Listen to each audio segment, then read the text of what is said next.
Afternoon sir.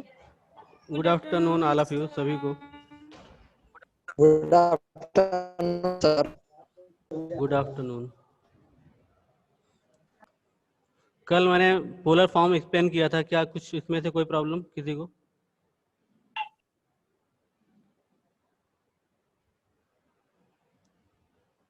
चलो कुछ question और देखते हैं उसमें, और क्लियर होगी चीज़ें। जिसे प्रॉब्लम होगी हैंड रेज करेगा अपना।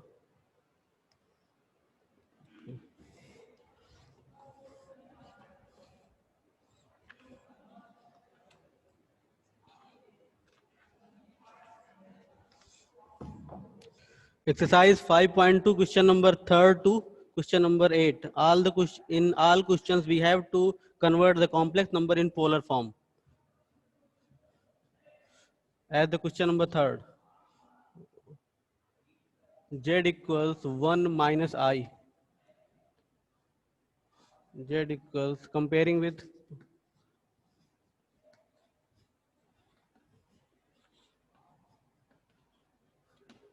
इसको पोलर फॉर्म से, ये कौन सा, ये स्टैंडर्ड फॉर्म है कॉम्प्लेक्स नंबर का, और इसे पोलर फॉर्म से कंपेयर कर दिया। कौन सा polar form? r cos theta plus I R sine theta. तो r cos theta equals 1 year और r sine theta equals -1 year. i के साथ मल्टीपल क्या हो गया? -1, तो ये हो गया -1। Squaring and adding 1 and 2।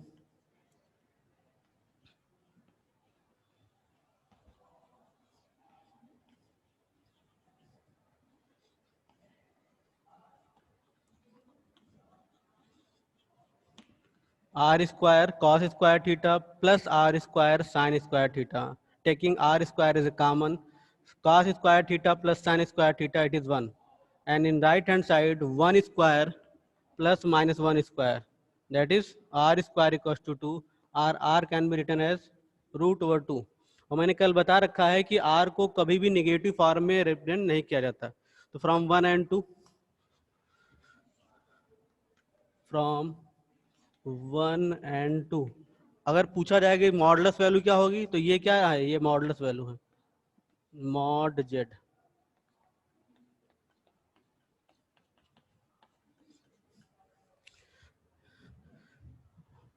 One और टू में आर की वैल्यू प्लेस कर दी, तो कॉस थीटा की वैल्यू क्या आएगी? Therefore the cos theta equals 1/√2 and the sin theta is -1/√2।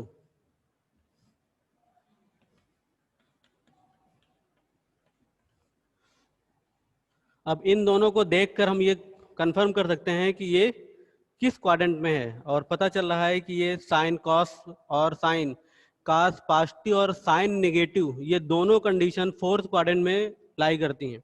Fourth quadrant में कॉस पॉजिटिव होता है और साइन नेगेटिव होता है।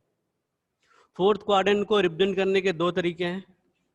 एक ऐसे रिप्रेजेंट होता है तो 2π - थीटा होता है जब पूरा एंटी क्लॉकवाइज हो, और हाफ क्लॉक और हाफ एंटी क्लॉकवाइज में इस फोर्थ क्वाड्रेंट को -थीटा लिखा जाता है।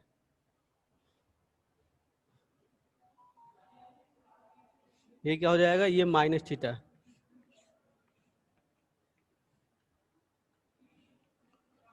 यहाँ पे हो जाएगा -थीटा और यहाँ पे -π + थीटा होता है। तो अब चूंकि इसी फॉर्मेट एनसीईआरटी में वैल्यूज रखी गई हैं, हाफ क्लॉक और हाफ एंटी क्लॉकवाइज, तो इसकी वैल्यू अगर यहाँ पे रखेंगे तो -थीटा आएगा।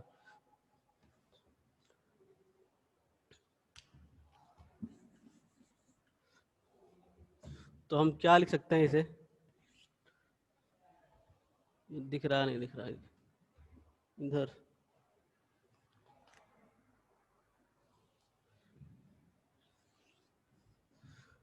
तो cos थीटा इक्वल्स है 1/√2। इसे लिख सकते हैं cos अब ये थीटा की वैल्यू मतलब फर्स्ट क्वाड्रेंट में 1/√2 कब मिलता है?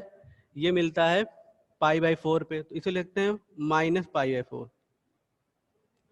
And cos -theta equals cos -theta equals cos theta, cos -theta equals cos theta, और sin -theta equals -sin theta. तो दोनों कंडीशन हमारी for equation first and second both will hold here. तो for first this value is cos minus theta equals cos theta, and the theta becomes here minus pi by 4. It will be our argument for the complex number, argument, or we can say that amplitude of complex number. तो अगर argument या amplitude पूछा जाए तो ये बता देंगे, modulus ये बता देंगे, and what is the complex number here, इस फॉर्म में लिख दिया, आर कॉमन हो जाएगा, z taking r as a common, what is the r here, √2 cos minus pi by 4 plus I sin minus pi by 4. It will be our answer. ये हमारा answer बन जाएगा.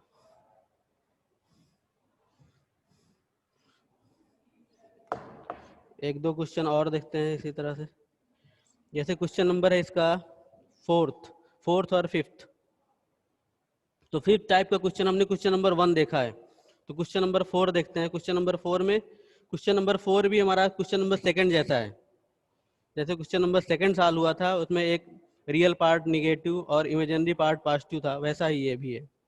और फिफ्थ वाला क्वेश्चन नंबर 1 जैसा है. क्वेश्चन नंबर 6 पे आते हैं. और कहीं क्वेश्चन कोई सॉल्व करने में तुम्हें प्रॉब्लम होती है तो you can ask to me, sir ये क्वेश्चन नहीं कर पाए हम.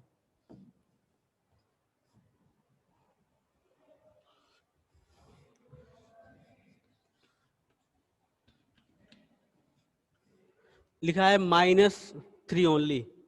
तो अब देखो यहाँ पर खाली रियल दिख रहा है, इमेजिनरी पार्ट नहीं दिख रहा है, तो हम इसे स्टैंडर्ड फॉर्म में अपने मन से लिख लेते हैं. यहाँ पे इमेजिनरी पार्ट क्या है, b की वैल्यू 0 है, तभी इमेजिनरी पार्ट वैनिश कर जा रहा है, खत्म हो जा रहा. तो अब यहाँ पे अगर मैं कंपेयर करूँ, comparing with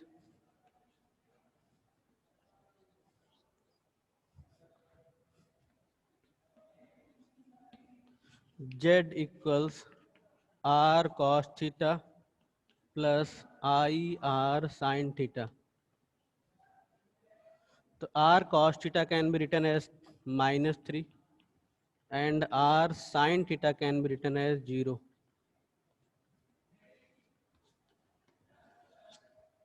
Squaring and adding 1 and 2.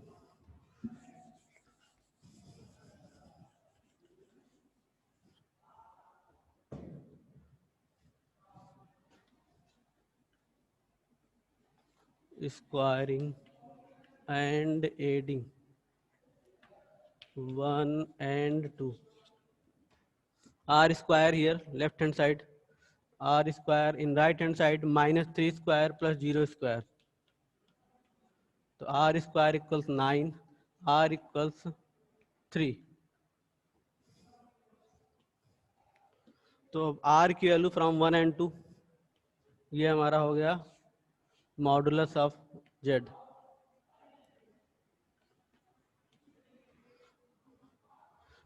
फिर from 1 and 2, from 1 as well as 2, R की वैल्यू प्लेस कर दी. तो R की वैल्यू प्लेस करोगे तो यहाँ पे 3 लिखा जाएगा, तो इसको डिवाइड करेंगे, 3 चला जाएगा, तो -3/3 दैट विल बी 1. तो cos theta equals -1, sin theta become 0.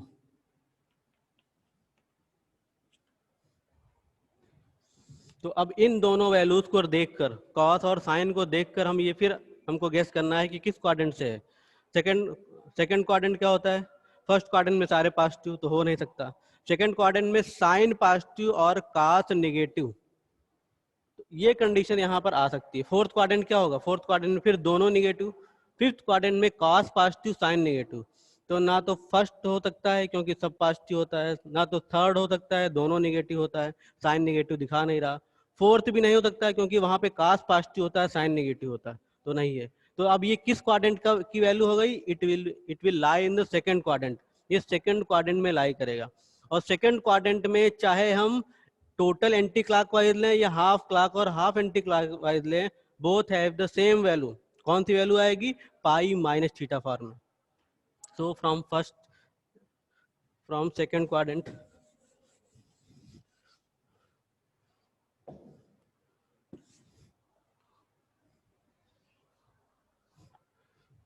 इसको लिखते हैं कॉस थीटा दैट इज -1, और इस -1 को क्या लिख सकते हैं कॉस पाई।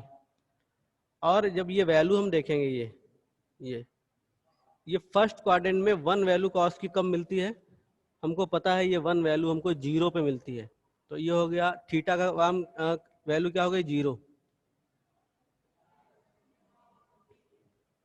तो कॉस पाई -0 हो गया, इट इज कॉस पाई। और कॉस पाई की वैल्यू क्या आएगी -1। अब ये here the theta is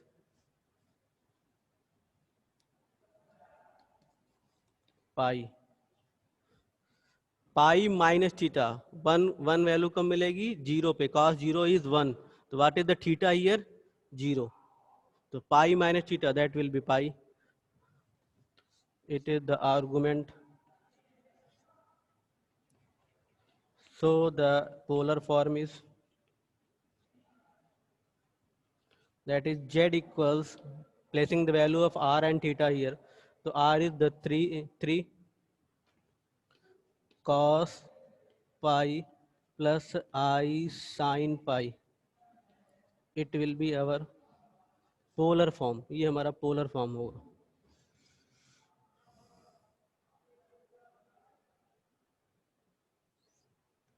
Yes Saurabh, please ask. हाँ सर बोलो क्या। cos थीटा -1 आया है सर, तो cos पाई -0 कैसे, ये थोड़ा सर बता दीजिए एक बार। देखो ये थीटा की वैल्यू कैसे निकालते हो, चाहे जो भी साइन हो इसको हटा दो माइनस साइन। अब देखना है कि 0 से 90 के बीच कब कास की वैल्यू 1 मिलती है मुझे। तो पता है तुमको कि कास 0 क्या होता है, कास 0 की वैल्यू 1 हो गई। तो अब थीटा का काम क्या कर रहा है, ये थीटा का काम कर रहा है। और यहाँ इस क्वाड्रेंट में क्या लिखते हैं पाई माइनस, सपोज मुझे यहाँ पे लिखा होता कॉस थीटा इक्वल्स -1/√2। अब मुझे इसकी वैल्यू निकालनी होती सपोज, तो इसकी वैल्यू निकालनी होती तो हम निगेटिव साइन हटा के पहले थीटा निकाल लेते। लिखना किस फॉर्म में है, पाई माइनस थीटा फॉर्म में लिखना है। तो पहला काम क्या है, मुझे थीटा पता चले। तो थीटा पता करने के लिए निगेटिव साइन हटा दिया। 1/√2 इस फर्स्ट क्वाड्रेंट में कहाँ पे लाई करेगा, पता चला कि ये पाई/4 पे लाई करेगा, 45 की डिग्री वैल्यू होती है। तो अब क्या लिखेंगे, पाई माइनस पाई/4 हो जाता है यहाँ। पाई यहाँ पे वैल्यू क्या हो गई, व्हाट इज द थीटा, ही है थीटा हो जाता पाई/4। तो यहाँ पे थीटा लिख देते। उसी तरह से जब 1 पे निकाला तो 1 वैल्यू देख ली 0 पे होती है, तो थीटा की वैल्यू 0 हो गई यहाँ।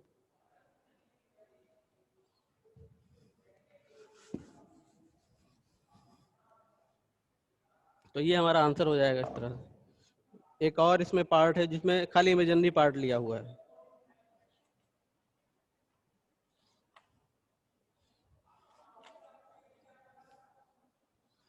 एक्सरसाइज है ये तुम्हारी 5.3 5.2।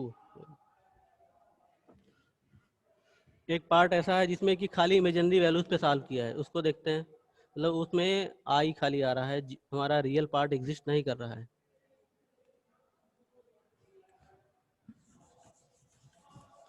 Question number 8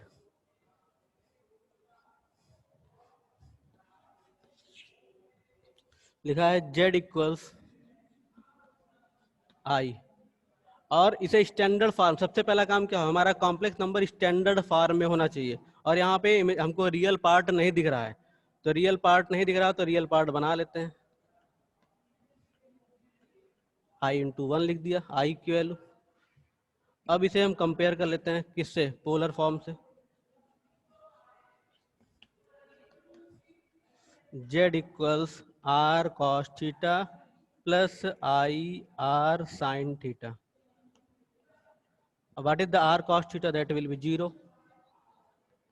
and r sin theta that will be 1. Squaring and adding 1 and 2.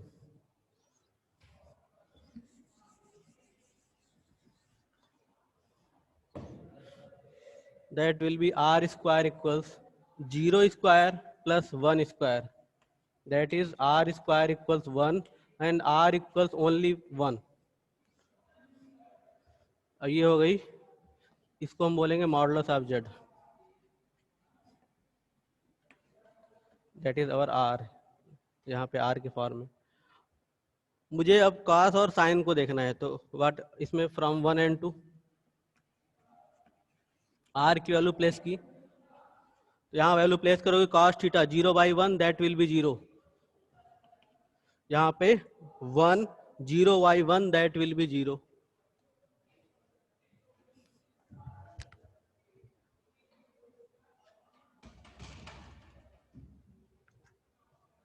And the second is 1 here sin theta, so sin theta is 1/1 that is 1। अब देखो यहाँ से ये साइन और कॉस दोनों जीरो को ही पॉजिटिव फॉर्म में consider करते हैं, तो 0 और 1 दोनों ही पॉजिटिव आ रहा है, it means it is in the first quadrant. ये किसकी वैल्यू हो गई? फर्स्ट क्वाड्रेंट की।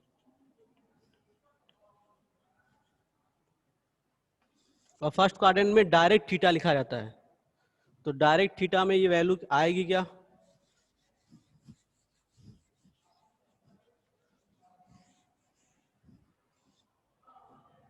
तो cos थीटा इक्वल्स है 0, और 0 वैल्यू कब होती है? cos π/2 पे।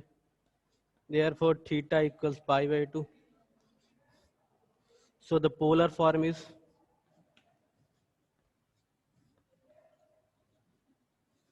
z equals r. What is the r here? R is the 1 cos theta π/2 plus sin pi I sin π/2।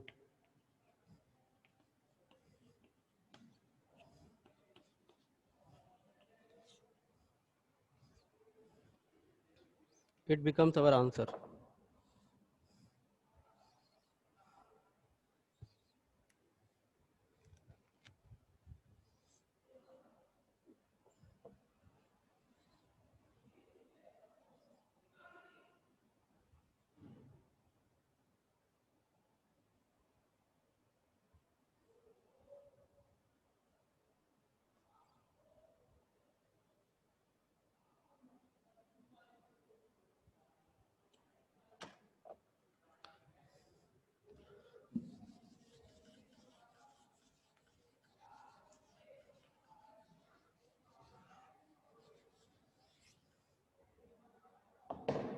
The next topic is quadratic equations।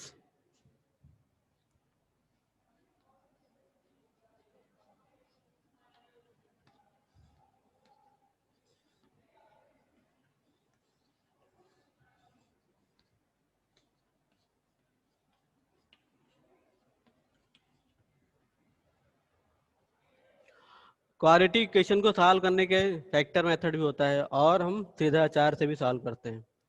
तो सीधा चार से अगर सोल्यूशन निकालते हैं तो क्या मिलता था? -b प्लस -b² -4ac अपान 2a।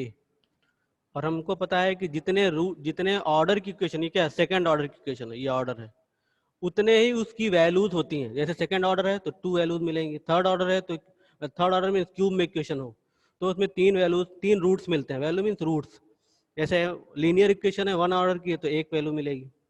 तो ऐसे यहाँ पर भी 2 वैल्यूज मिलती हैं, एक प्लस साइन के साथ, एक माइनस साइन के साथ। अभी तक हमने क्लास 10 तक हमने क्या किया है? हमने देखा है कि ये वैल्यू b² -4ac या तो 0 है या 0 से बड़ी है, और x की वैल्यू क्या मिलती है इन कंडीशन में? रियल मिलती थी। कब? when the discriminant value b² -4ac should be 0 or greater than 0, या तो 0 हो या 0 से बड़ी हो।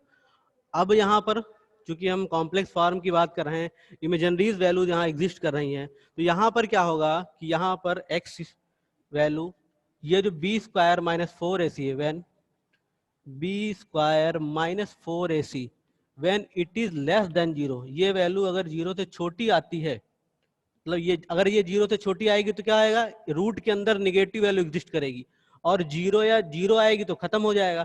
0 से बड़ी आएगी तो ये पॉजिटिव वैल्यू होगी, और पॉजिटिव वैल्यू होगी तो रूट के अंदर की positive value real value generate करती है। और हमने पढ़ रखा है अगर रूट के अंदर निगेटिव वैल्यू आती है तो इमेजिनरी वैल्यू जनरेट करती है। तो अब यहाँ पर क्या आएगा? मुझे यहाँ पे निगेटिव वैल्यू दिखेगी, और जब निगेटिव वैल्यू दिखेगी तो माइनस साइन कॉमन करके उसे हम कॉम्प्लेक्स फॉर्म में, उसे हम इमेजिनरी फॉर्म में कन्वर्ट कर लेंगे। तो अब यहाँ पर क्या आएगा, जब b square minus 4ac less than 0 होगा, देन x इज इमेजिनरी।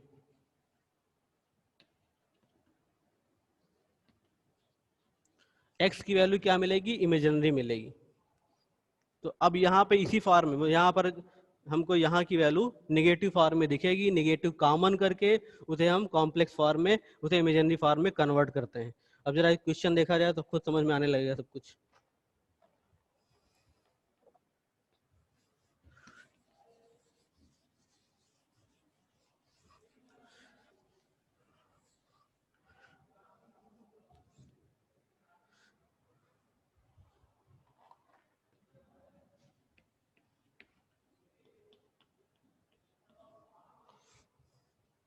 जैसे मान लेते हैं क्वेश्चन हमारी लिखी है, पहला ही क्वेश्चन लेते हैं, एक्सरसाइज है 5.3। जैसे क्वेश्चन नंबर 1 लिखा है एक्स स्क्वायर प्लस 3 इक्वल 0।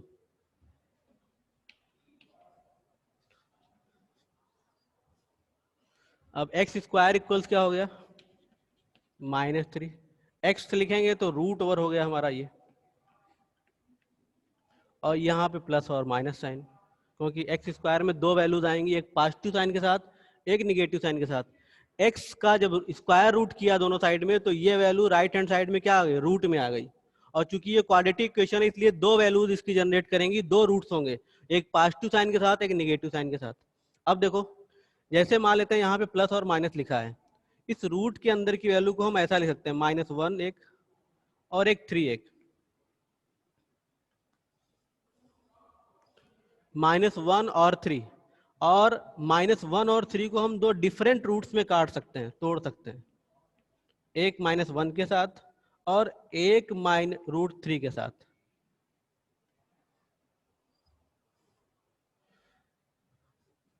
तो उधर दिख नहीं रहा, ये अब देखो, ये इस वैल्यू को क्या लिखते हो, i लिखते हो, तो प्लस माइनस ये √3 and it is i, it is the roots of x plus √3i and minus √3i।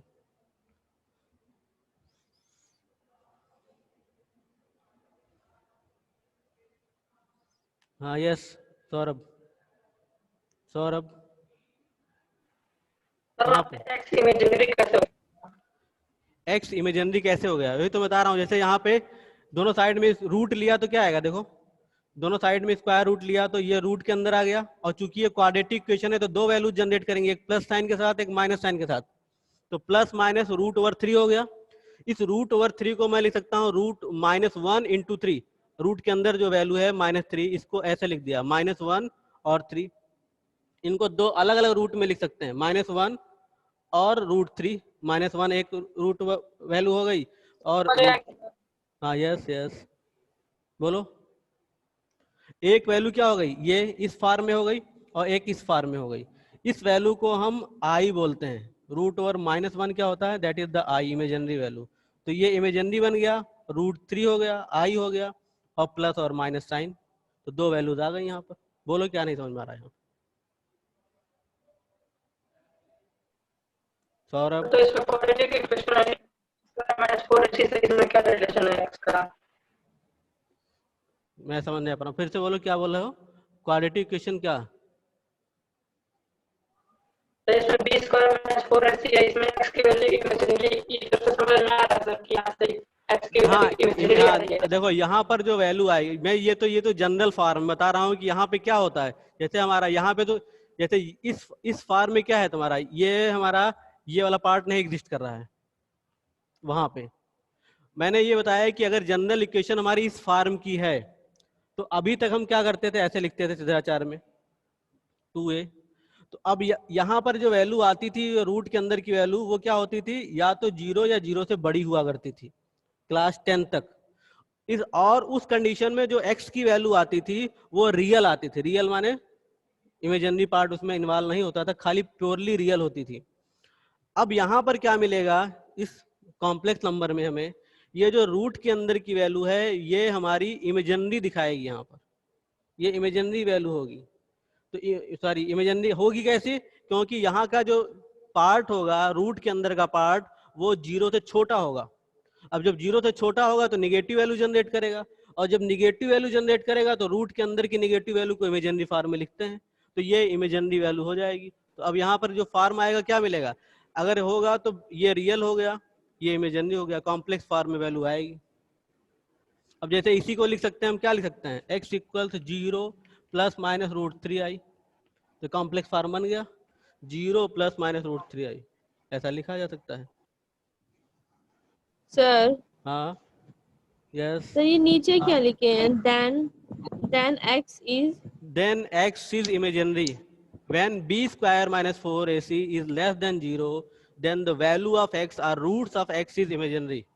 x की वैल्यू जो भी आएगी, अगर हम क्वाड्रेटिक इक्वेशन बात करें तो दो वैल्यूज आएंगी, then both values should be imaginary, वो दोनों वैल्यूज इमेजिनरी होगी।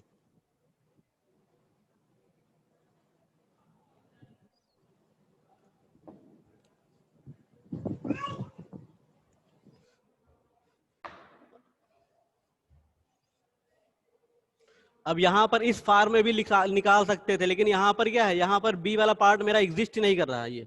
ये किस फॉर्म में लिखा है, यहाँ पर खाली कांस्टेंट टर्म है, ये सी है और ए है, तो अब यहाँ पर मतलब यहाँ पर ए वाला पार्ट तो है ही नहीं है, तो ये वाला पार्ट खाली बचेगा तुम्हारा, ये पार्ट 0 हो जाएगा, ये पार्ट 0 हो जाएगा, वैल्यू वही सेम आएगी जो वहाँ पे लिखी हुई है, चाहे क्वाड्रेटिक से सॉल्व कर लो इस इक्वेशन को यूज करके।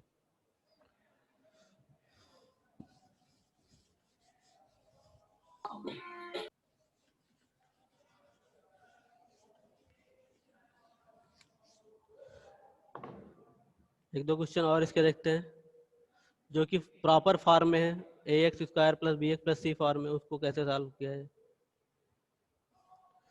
जैसे क्वेश्चन नंबर 2 है,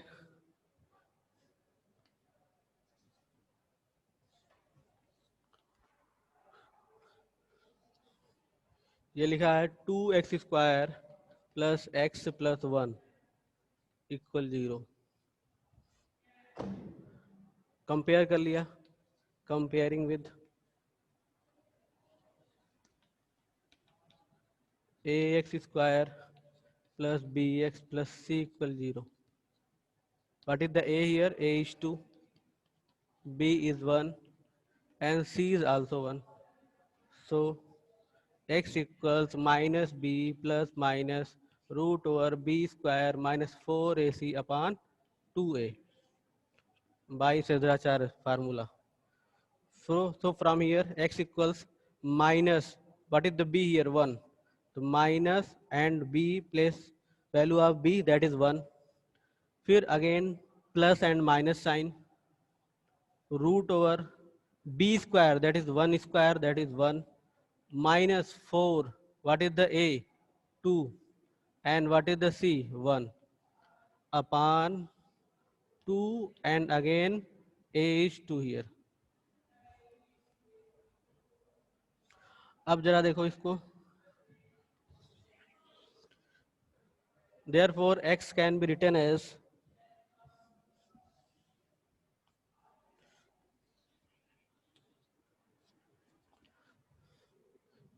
x equals minus 1 plus minus, it is, look here, 1 minus 8, 1 minus 8 है, that will be root over minus 7। ये रूट के अंदर की वैल्यू क्या आएगी, क्योंकि 8 हमारा बड़ा है, निगेटिव साइन के साथ है, तो रूट के अंदर हो गया -7, अपान में 4 है। अब यहाँ की जो वैल्यू है, इसको हम दो ऐसा लिख सकते हैं, root over -1 and root over and 7 into 4 upon 4। तो अब इसको दो अलग अलग रूट में लिखा जा सकता है, -1 रूट एंड रूट 7 अपान 4।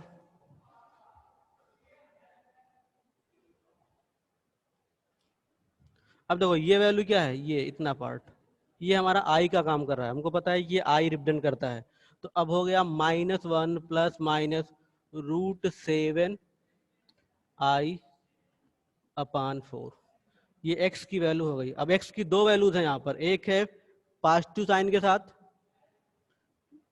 और दूसरी निगेटिव साइन के साथ, एक हो गया -1 प्लस रूट ओवर 7 आई अपान 4 और दूसरा हो गया -1 माइनस रूट 7i/4, तो दो वैल्यूज यहाँ पे आ जाएंगी and both are the complex number, दोनों ही कॉम्प्लेक्स नंबर है।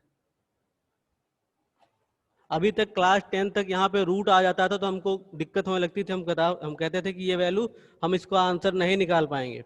अब क्लास 10 तक, अब 11th में बताएंगे कि हाँ ये देखिए इसका आंसर ये होगा, ये कॉम्प्लेक्स नंबर को जनरेट कर रहा है, मतलब इसके रूट्स क्या होंगे, इस क्वाड्रेटिक इक्वेशन के जो क्वाड्रेटिक इक्वेशन दी है उसका रूट्स कॉम्प्लेक्स नंबर होगा, दोनों ही कॉम्प्लेक्स नंबर होंगे।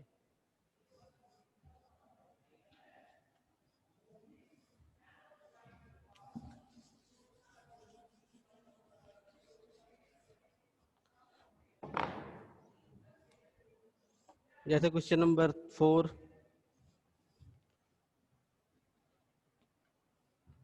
-x² plus x minus 2 equal 0। अब देखो इसको सॉल्व करने के दो तरीके हो सकते हैं, या तो निगेटिव से मल्टीप्लाई करके सॉल्व कर लें, या फिर डायरेक्ट कंपेयर कर लें तब भी हो जाएगा। तो जैसे मान लेते हैं डायरेक्ट कंपेयर कर लें, अगर comparing with ax² plus bx plus c equal 0, what is the a here. अब यहाँ पे x² का multiple that is -1, a is -1, b is 1 and c is this value -2। यहाँ तो प्लस है, प्लस लगाओगे तो क्या बन जाएगा, -2 अलग हो जाएगा, तो c की वैल्यू क्या हो गई -2। x equals -b, what is the minus, अंदर क्या होता है -b plus minus root over b² -4ac/2a, what is the -b, -1 plus minus root over b² that is 1 -4, what is the a here, -1 and what is the c, it is -2, 2 -1।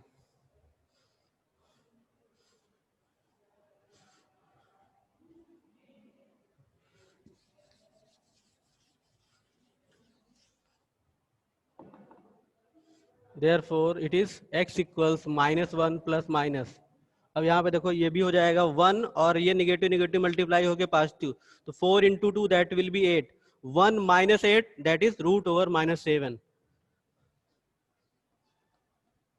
Upon 2 with minus sign. तो -1 plus minus, इसको लिखते हैं root over -7 -1 और into 7,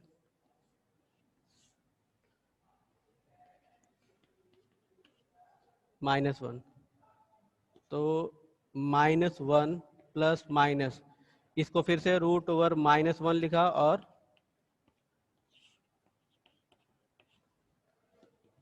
-1 plus minus, इसको लिख दिया root over 7 और इसकी जहां लिख दिया i अपान में 2 इंटू -1। अब थोड़ा सा सिंप्लीफिकेशन करने के लिए हम चाहें तो ऊपर और न्यूमरेटर और डिनोमिनेटर में इसका ये नेगेटिव हटाने के लिए, डिनोमिनेटर का नेगेटिव हटाने के लिए हम न्यूमरेटर और डिनोमिनेटर में -1 से मल्टीप्लाई कर सकते हैं। तो मल्टीप्लिकेशन करोगे तो क्या हो जाएगा,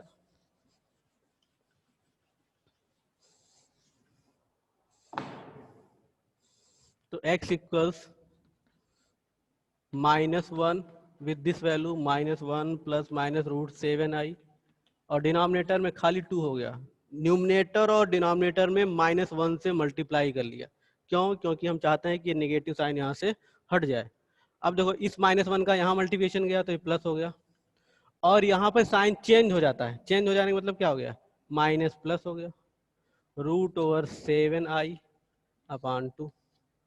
अब x की दो वैल्यूज हो गई, कौन सी, x 1 माइनस रूट 7i/2 एक वैल्यू, और दूसरी है x equals 1 plus root 7i/2।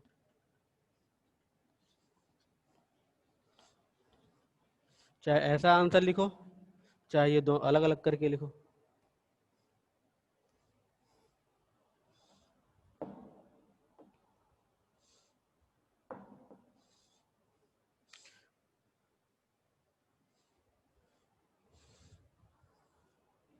एक क्वेश्चन और, क्वेश्चन नंबर जैसे 7 है, जो मुझे लग रहा है कि थोड़ा इधर उधर है। बहरहाल क्वेश्चन सब एक ही तरह सॉल्व करने हैं, कुछ अलग नहीं करना है इसमें। फिर भी तुम्हें कोई क्वेश्चन ना सॉल्व कर पाओ, कोई दिक्कत होती है तो बता देना है कल।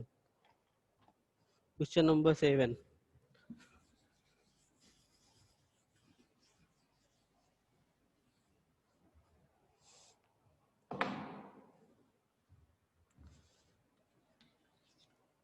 ये लिखा है √2x² plus x plus √2 = 0, comparing with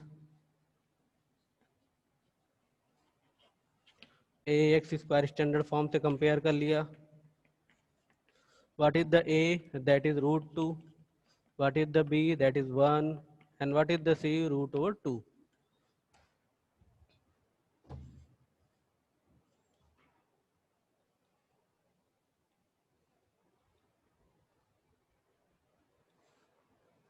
yes Saurabh, बोलो। सौरभ, क्या प्रॉब्लम है? सौरभ, सर वो x प्लस के बाद क्या लिखे हैं? √2x² के बाद वो और उधर सर यहाँ पे क्वेश्चन है। ये 7. क्वेश्चन सर, ये बोल रहे Question हो? number Question, sir. 7. Question number 7, question sir. √2x² plus x plus √2 plus तो √2। दिख नहीं रहा है। अच्छा ओके, प्लस √2 ये लिखा है यहाँ पे, लास्ट में प्लस में √2 लिखा है और आगे 0 लिखा है, इक्वल 0। चलो मैं इधर सॉल्व कर देता हूँ यहाँ पे।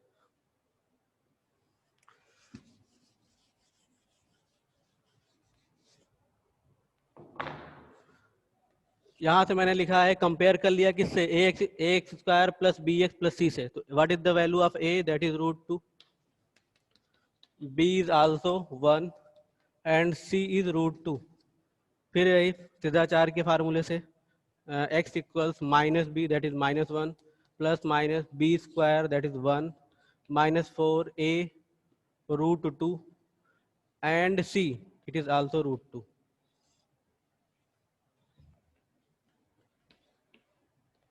अपॉन 2a, 2 विद √2, तो -1 प्लस माइनस √2 इंटू √2 2 में कन्वर्ट हो जाएगा। इन दोनों का मल्टीप्लिकेशन क्या होगा, √2 2 की पावर 1/2, 2 की पावर 1/2, बेस इक्वल हो तो पावर 8 हो जाती है, तो 1/2 प्लस 1/2 हो गया, तो 1/2 क्या हो जाएगा, 2 की पावर 1। मतलब ये दोनों क्या हो गए, आफ्टर मल्टीप्लिकेशन ये दोनों 2 में कन्वर्ट हो गए, तो 1 - 4 इंटू 2 अपॉन 2√2, ये हो गया √7 -7, तो -1 प्लस माइनस √(-1) की जगह आई लिख दिया। और मैं इसके पीछे क्वेश्चन हुआ जैसे ये यहाँ पे बनाया था मैंने, तो और ये हो गया -1 की जगह आई लिख दिया √(, में, और इसको लिख दिया √7 अपान में 2√2, i √7 upon 2√2, it is the value of x। अब चाहो तो इसको दो डिफरेंट आंसर में लिख सकते हो, एक प्लस साइन के साथ -1 प्लस √7i अपान 2√2, या फिर -1 माइनस √7i अपान 2√2, तो दो आंसर हो जाएंगे। सर रेशनलाइज कर सकते हैं? रेशनलाइज कर सकते हो, लेकिन फार्म हमारा रेशनलाइज करोगे तो क्या, तब 2√2 का मल्टीप्लिकेशन न्यूमरेटर डिनोमिनेटर में करोगे तब भी ये फार्म हमारा तो ऐसा ही बना रहेगा ना, फार्म या डिनोमिनेटर से कैंसिल नहीं होगा। चाहो तो सिंप्लीफाई और कर सकते हो इसका।